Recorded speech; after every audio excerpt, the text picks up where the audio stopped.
All right, guys. The familiar feeling returns. That feeling of watching your team win a game against a good team and going, yeah, that feels right. Yeah, that's what we have. We have that feeling again. It was supposed to take the year off, but at 5-3, I'm going to go ahead and say it. If you're being rational and of sound mind at all, you have to make one conclusion at this point. This Seahawks team is good. They're not the best team, but they're good. Like this is not an aberration. This is not a mirage anymore. The things that are making this team work make sense. So it's time to readjust your eye level a little bit, I think, if you haven't already, because obviously some people were still kind of in the mode of thinking this season was going to be a train wreck. But it's time to get into the mode of, this team has a chance to do something a little special. 27-13, and the defense, shout out to them, huge ups to them. They played an incredible game. They overcame some stuff. They overcame some difficulties they had in this game. They lost a big part of their identity very early on, and I think that really inhibited them later, but they held up, and they would not be denied this win. And they didn't let the little things I was afraid of. I spent this whole game sitting there thinking, okay, Saquon's wearing us down. He's about to bust one. Never happened. Oh, Daniel's going to keep on one of these read options at some point and he's going to run for 80 yards. Didn't happen. I could feel it coming, but they held it off. So awesome. Offense, I got to tip my cap to that Giants defense. I think they just played really well. They took a lot of stuff away from Seattle. So I'm going to say the offense, even though it was a little bit slow at first, there were definitely a few drives that you wished could have resulted in a little bit more. And the game didn't go at all as I expected, by the way. Like, I kind of got the final score right. This was the range I was thinking, but the flow of the game was something completely different. But I'd say the offense in general played pretty well against a defense that just makes life really hard for you in general. And ultimately, you ride a massive honking special teams advantage the rest of the way, and you got the win. So it's a relatively complete effort by the team. And yeah, they're good. They are a good team right now. Plain and simple. That's all any rational person can say. So to those of you who were in tank mode, to the last few who may have been in that, like, thinking about the draft kind of mentality, it's time to readjust and pick your eyes back up. We're good. And today we were mostly good because of the defense, which, think about how bad we were through the first 5 games. And then remember, we have allowed one good offensive drive in our last 3 games. The first touchdown to the Chargers. Every other drive has been short field touchdown or garbage time touchdown or field goal or turnover or punt. One really good long, dominating drive from our defense, allowed by our defense. And it has happened overnight. Like, this was not a gradual thing over the course of the year where we get a little bit better every week. No, this was like somebody turned on the light switch and the defense suddenly was like, oh, okay, we're supposed to stop the other team. And I did not believe it was possible for a turnaround to happen that quickly. So, wow. And the reason why I'm confident in it is because there is a structural reason behind it, right? They changed the scheme. They stopped using the two-man fronts in run potential downs. They didn't let teams run on their two-man fronts all day. And they completely flipped their run defense to where now we're becoming one of the teams that you can't run on. Like, the last 3 games, the only guy who's run on us at all is Kyler Murray. So we are now becoming one of those teams you don't want to run on, and it seems like it all happened because you switched from those 3-man fronts to the 3-man fronts. So Ryan Neal getting swapped in for Josh Jones has been huge. And by the way, I hope it's just cramps, but he did go down at the end of this game. Hopefully that's okay. You got Cody Barton off the field a little bit more. You move things around a little bit. And those are the reasons why things are better, by and large. So it's not something, it doesn't feel random. It doesn't feel like we're just lucking into these good defensive performances. It happened for a reason. You switched up your fronts, and you got a couple of players off the field a little bit more often than you had before. So that's why I believe in it. I believe they have actually turned it around to it where you can win with them. At the very least, you can win with them. And at best, one good drive given up in 3 games.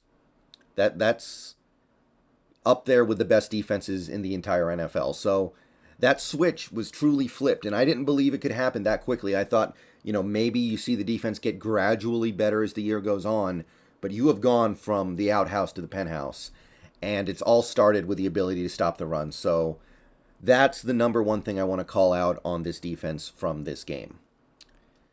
They didn't let Saquon bust it on him, and I was watching this game thinking, he's got the big run in him. He's got the 60-yarder in him. He's trying to set it up, and he never got it. I was thinking Daniel Jones, he's going to keep it on one of these read options. Watch out. He's going to keep it on a read option. Nobody's going to see it coming. He could go 60 yards. No, he didn't go anywhere.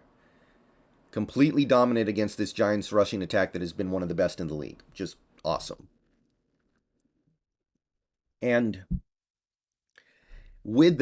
even with that, you didn't sacrifice anything on the back end, which speaks to the great situation that you're in right now with these rookie corners, because I thought Michael Jackson played one of his best games as a pro. Not that he's played a ton, but I thought Michael played great. Woolen, I think, gave up 1 catch, but he did totally fine. You didn't give anything up on the back end, really, in order to stop the run. Today, you lost your pass rush a little bit because Darrell Taylor got hurt. And by the way, if you want some reason to believe, some evidence that Darrell Taylor is a valued part of this defense that does help us, that does make us better, that is somebody we need, look at this game. Darrell Taylor goes out, and credit to the people who were still in there, but you didn't have that speed potential off the edge on those obvious passing downs. Like, the Giants converted a few third downs on us in this game that I was thinking, if Taylor was in there, he wouldn't be letting Daniel Jones sit back in the pocket like this. So, awesome from the defense. They overcame the Darrell Taylor injury, like I said, and it affected them. There were 5 or 6, maybe 7 plays in the second half where Daniel Jones felt like he had 10 seconds plus back there to just hang around, look, try to get something. And again, that's what happens when you lose Taylor. And that being said, let me give a big shout out to Bruce Irvin for hanging in there, because that was a guy who was on the couch until 2 weeks ago, and today he basically started because Taylor played, 6 to 8 snaps and then left. So Bruce Irvin basically became the starter at that point, and he held up. He was making plays. But yeah, I'm not going to say he turned into Lawrence Taylor, of course, but he was grinding out there, and physically that can't be easy. So shout out to him. Obviously, shout out to the players on the defensive line as well. Just everybody. I Ryan Neal too, because he's new, but they've I think they've stepped their game up. I think Poona Ford's playing better. I think you're seeing guys like Shelby Harris play better. Brian Monet, I was impressed by him again today. It makes sense. Excuse me. And the offense, look, the interior offensive line, I think they got beat up a little bit today. That was my initial impression. The offensive line in general played a mediocre game, but I thought the interior of the offensive line, that was a little bit of a problem. Gabe, Lewis, and Blythe today, and Blythe got injured at one point, came out. Fuller had to go in. At one point, I think Phil Haynes went in for Gabe Jackson, so maybe they were doing a rotation of some kind. I'm not 100% sure. But for the most part, I just got to give a lot of credit to that Giants defense with Wink Martindale. You can see how they find these really unexpected ways to just grind you down to keep the game close at the end so they can steal it. And they almost did that today. They went into the fourth quarter with the game within 3 points. They had to feel good about that. But I'm just going to give a lot of credit to Wink Martindale's defense with the way this offense played today. They still managed to put up 27 points, by the way. Ooh, excuse me. But they were stymied a little bit. Geno didn't put up his best numbers, although I do think Geno played really well. He had a couple passes dropped, like Lockett with the very rare drop.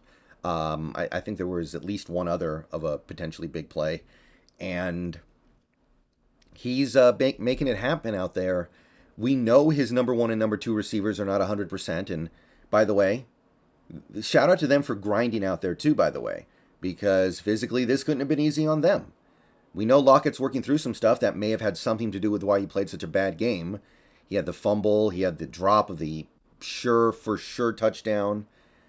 But yeah, having them out there as a threat is a big part of this offense. And even though it didn't result in anything big from the running game, and I can't believe the way this game flowed, by the way, with the fact that neither team could run the ball at all.